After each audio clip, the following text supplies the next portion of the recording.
Let's make a ghost jar. Before we get started, I feel like I need to explain myself just a little bit. So this is actually a reference from a series of books that was recommended to me by my best friend, Captain Gravity. The book series is called Lockwood & Co. They're by Jonathan Stroud. They're about ghosts. They're a little creepy, but they're also really fun. So if that sounds like something that might be up your alley, go ahead and check them out. So we made a bigger one of these last year for spooky season, and I figured I'd make a tiny one. So let's get into it.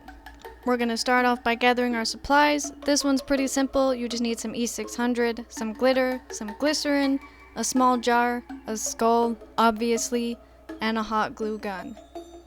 Next, we're going to use the E600 to attach the skull firmly to the bottom of the jar. You should let it sit for at least 24 hours. I let mine sit for a lot longer than that. It is set, so now we're going to fill it with water.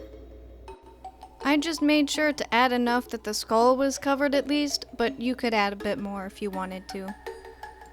Okay, next we're going to add our glycerin. Most people suggest to use about 2 to 3 teaspoons per cup of water. Well, let me turn this around. I used not even half a cup. So I am going to use half a teaspoon, which might be a little too much, but we're going with it. Next up is glitter, and I'm going to use this type first because this is going to give us more of a foggy effect in our ghost jar. I have a little bit of it in there, but because we already added the glycerin, it's floating on top, so I'm going to give it a little shake. I'm going to give it a better shake to kind of see what we have going on here. We're going to see how long it takes to settle. It's looking pretty good here, actually. I think I might add just a smidge more green because I can see the silver a lot more. Alright, I made another little mess cleaning that up, but we got more glitter. And I think I'm probably just going to sprinkle in just like a really tiny bit from each of them, and then we'll be done with this mess. Okay, now that you're a glittery menace to society and to your kitchen counter and to your phone and whatever else you manage to get glitter on, it's time to do the step before the last step. We're going to add just a little bit more water, but since we're going to have to seal this jar, we don't want to fill it all the way, so I'm going to fill it to about up here-ish. Can you see that line there? Okay, I forgot about a very important detail. I forgot about the lid. So I'm going to try to put this lid on that thing, and I've already made a huge mess on this counter, but it doesn't have to be a watery one. Ooh.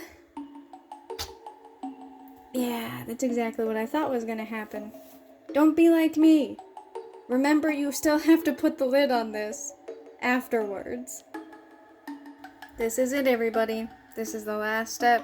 We're gonna hot glue this lid that is now clean and dry onto the top. Maybe in the time it takes your hot glue gun to heat up, you could clean up all the glitter off of the counter that you missed. Now that that's done, I'm just going to take the hot glue and I'm going to go around the outside first, and then we'll put our lid on, and then we'll plug in the holes after that.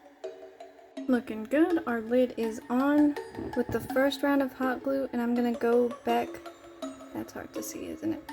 I'm going to go back through here and make sure that there aren't any gaps, because when you shake it, you want to make sure that it doesn't, like, you know, explode all over the place.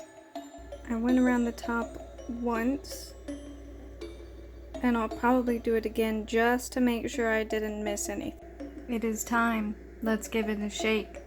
Okay, it turns out then was not the time. I keep finding little leaks in this, but I don't feel any more right now. So we're gonna shake it and see if we can't find some. Look at that. Excellent. I shook it, as you can tell, and still no leaks. Oh, just kidding. There's one right there. It's going down the side of the jar. So I'm gonna fix that. And that's it. This is the final product. Now you've got yourself a ghost jar.